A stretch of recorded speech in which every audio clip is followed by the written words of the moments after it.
Hey friends, welcome back to Canvas and Conversations. My name is Devin with Mind of Ramada, and today we're doing one of my favorite types of episodes, a deep blog dive.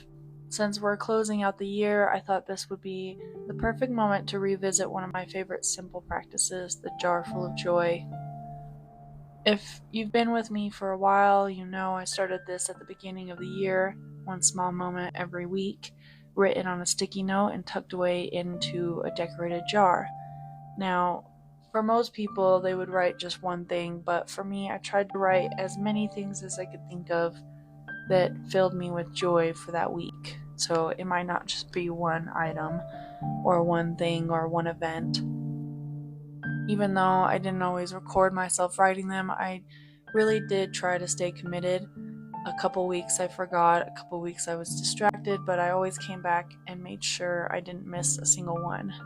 By the end of the year, I now have 52 little pieces of joy or sticky notes to look back on, even if some of those joys were tiny or quiet or even just a little messy. Today I'm going to read one moment from each month and reflect on what this year looked like in all its ups and downs.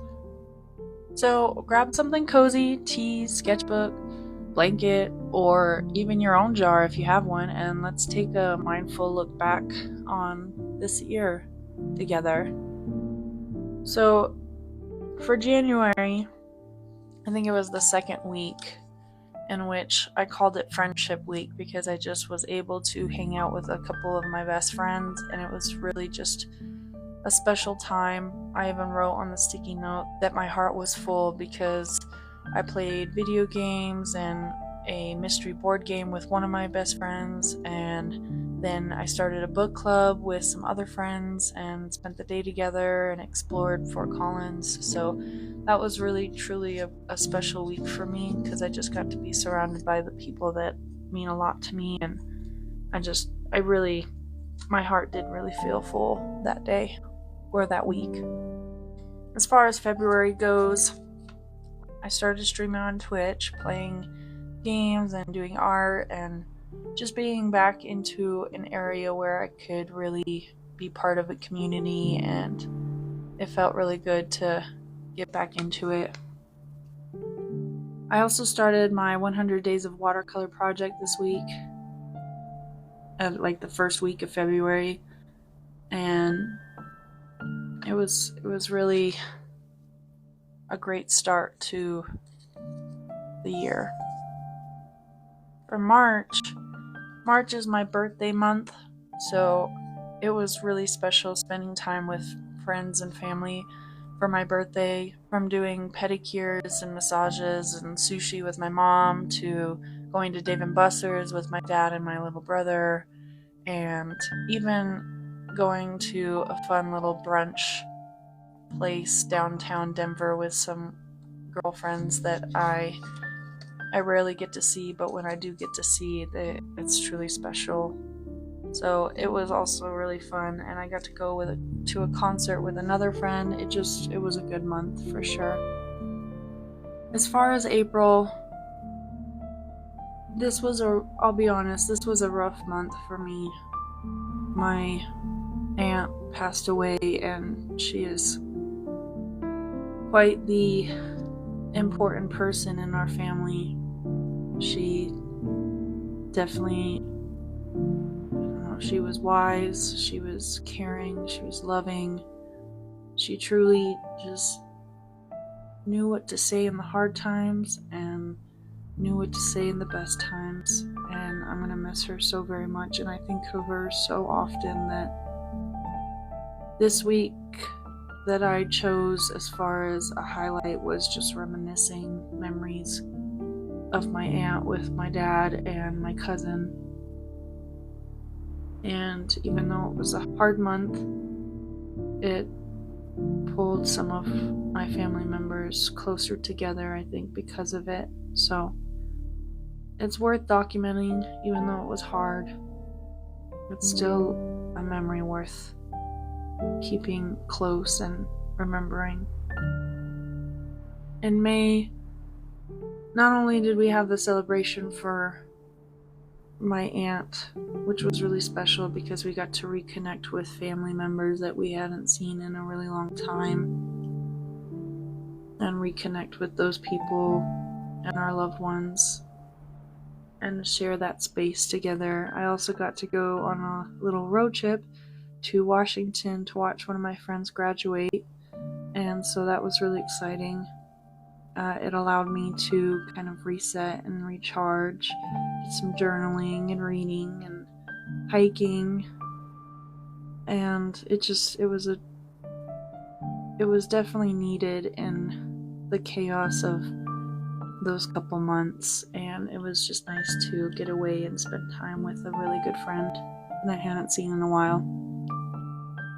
Jumping into June, I'd say that I was really lucky to spend it with family throughout the course of the month. I couldn't really pick which memory was best just because I spent a lot of it with family, and it was just what I really needed in that time of grieving and loss. I spent time with my grandparents. I spent time, with my cousins, and we even had like a little poker night, which included, laughter and memories and food, and it just was a great time. So I think overall June was a really good month as far as just spending time with my loved ones as much as possible.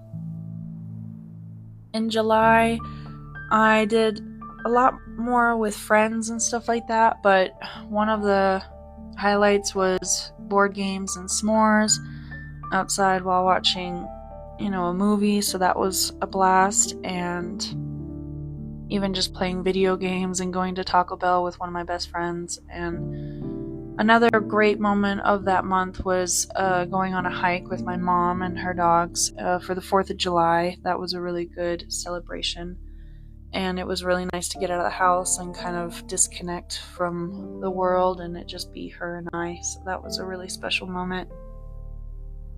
And for August, August was another really good month for me, just reading back on some of the little things that happened, from going to a baseball game with my friend and starting a puzzle with my grandma and spending time with one of my aunts and drinking wine and talking, and even going to the Garden of the Gods by myself and just self-caring. So that was a really good month. I would say that there was probably more to mention, but those were some definitely really magical moments and highlights of my month of August. And then September, it was my mom's birthday month, and we spent some time together, and even something as simple as getting smoothies meant a lot. Just having that time with her is special. And, spending more time with friends and family. And what was really nice is I got to check something off my creative bucket list, which was painting at the park with strangers, and I got to bring my aunt and cousin along with me. And I also this month started learning American Sign Language because my cousin is deaf, so I want to connect with him on a deeper level. And we always come up with reasons such as not having time to learn a new language or to do something that we've wanted to do for a while, myself included. I've put off learning American Sign Language because I never thought I had the time, but I'm pretty excited to learn this language and be able to communicate with him on a whole other level. And I feel like it's something special to know, and I'm just excited to get to a point where I won't have to translate or talk through someone to talk to him and really just connect further. So that'll be really special for me, and it's eye-opening, and it's a challenge, but it's worth it. Also in September, I launched my podcast, so that's exciting, and here I am on episode 12 officially, so I'm really excited to keep up with posting once a week, and I feel like it's really nice to have something that I can call my own and feel proud of myself for it. As for October, it was really nice because I did my first podcast interview for Canvas and Conversations. I also went down to the art galleries and walked around with my uncle. Well, that's one of the things we like to do together, and we got some ramen, just talked, and it was really nice and special to spend time with him. And I also had the opportunity of doing a self-care day or self-care week, just going to the park and reading and listening to music. I spent a lot of time in October doing this and just kind of being in my own little world in my own space, which was really nice and very much needed. As far as November, I finished 12 pieces for an art show called Tiny Art Big Ideas, and I talked a little bit about it before, so keep an eye out for more of my experience and info on that. But that was a really great experience because I don't think I've submitted any pieces to an art show since like high school, so it was good to get back out there, and it was nerve-wracking, but at the same time I'm surprised I hadn't done it sooner. So I was really proud of myself that I hit that milestone for myself, and having a Halloween party and spending time with friends and concert with one of my best friends. It was a good month in November as well. And as for December, it's just ending the year off on a good note and just spending it with family and friends that have always been important to me, but after this year it kind of solidified one of my main values in life is just being around the people that you love as much as possible, because you just never know when they'll be gone, or when they say goodbye, or you'll just never know when you will see them again. So it's just worth spending every mindful moment with them as much as possible when you are with them, because it goes by so quick, and we just think we have all this time with the people that we love. In reality, we don't. So if anything that I've learned from reading these little sticky notes, I definitely feel like it was just a matter of spending time with my loved ones and making it a priority. This year was kind of rough. There were a lot of heavy moments, losing my aunt, struggling financially, even feeling disconnected at times, which was crazy. Because as much as I've spent time with family and friends, there were moments where I did feel disconnected and like it wasn't enough, trying to figure out what direction I'm supposed to go in. But even with all of that, this jar shows me that I did spend time with family and friends more than I thought I did, even though I wanted to spend more time with them. It was full, it was a lot, but it was raw and human and worth it.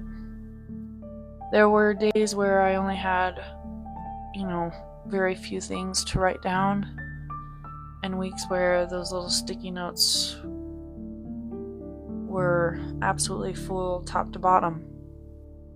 And it doesn't have to be big to matter. It's just a matter of documenting them and remembering that they happened. Practices like this help me stay mindful, not stuck in the past or overwhelmed by the future. They help me remember the small moments that would have been normally forgotten or pushed back in the brain. And they remind me that even in hard seasons, good things still happen. I really love the jar I used this year. the square one with the mosaic tiles I glued on, and I think I'm going to keep this same jar for next year as well. I like that I created it for this specific activity, and I just like how it turned out, and it motivates me to want to fill the jar as much as possible. As for the other 2 jars from the blog that I mentioned, because the blog is more about like ideas of how to decorate it and what you can do, providing some inspiration. And for one of them, I did pressed flowers with Mod Podge, which was really cool.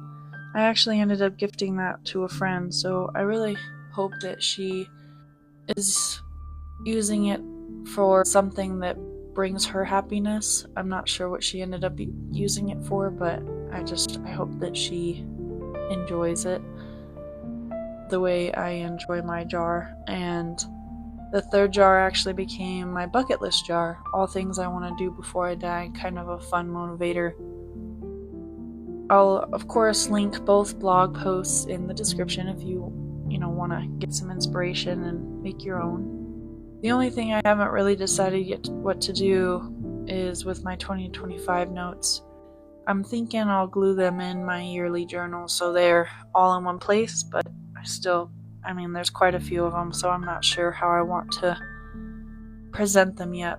But the fact of the matter is that I did it, and I completed them, and I'm proud of myself for it, for sticking it through and recognizing the really loving, special moments even through the hard times. Thank you so much for joining me today and revisiting this year with me. You'll have to let me know, did you end up making a jar of joy this year? If you did or didn't, I still would like to know what was one of your favorite moments this year. Comment below, I'd love to hear from you.